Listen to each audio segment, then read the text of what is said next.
हाँ, तो देखिए हम जो है अब हमने यूनाइटेड नेशंस की स्थापना को देख लिया। यूनाइटेड नेशंस की स्थापना हुई 24 अक्टूबर 1945 को। अब इसके स्थापना के पीछे उद्देश्य क्या था?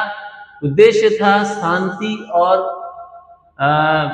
मैत्री पूर्ण वातावरण पूरे देश दुनिया में तैयार करके रखने का, और ऐसा कोई स्थिति पैदा ना होने पाए जिसके कारण विश्व युद्ध की नौबत आ जाए।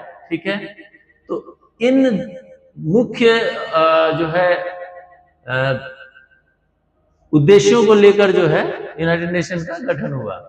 इसके अलावा भी बहुत सारी चीजें हैं जो यूनाइटेड नेशंस के अंतर्गत आती हैं, जैसे ह्यूमन राइट्स, जो मानवाधिकार है उसका उसको सुरक्षित रखना, मानवाधिकार का जो है उल्लंघन ना हो पाए इसका ध्यान रखना, आर्थिक एवं सामाजिक जो है विकास हो दुनिया का, इसका ख्याल रखना, गरीब राष्ट्रों को का उत्थान हो उसके लिए काम करना, इवन जो है श्रम संसाधन जो है उसका सही उपयोग हो, कोई श्रमिक जो है किसी के साथ बुरा बर्ताव ना हो, ये जो है इनके आदर्श हैं।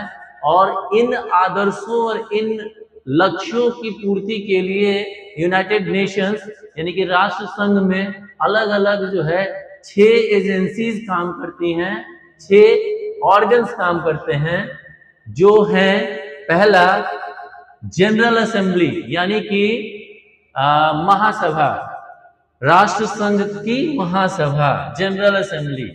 अब ये जनरल असेंबली जो है ये एकमात्र ऐसा अंग है यूनाइटेड नेशंस का जिसमें सारे के सारे राष्ट्र यानी total number of members in UN, United Nations में कुल सदस्यों की संख्या कितनी है?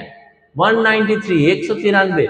ये 193 जो देश हैं जो इसके सदस्य हैं यूनाइटेड नेशंस के, वे सारे जो है इस असेंबली में मौजूद रहते हैं, इस असेंबली का हिस्सा हैं। और यह जो जनरल असेंबली है यूनाइटेड नेशंस का, वो हर सितंबर महीने में सारे ही देश जो है यहाँ इकट्ठा होते हैं। और ये जनरल असेंबली कहाँ है?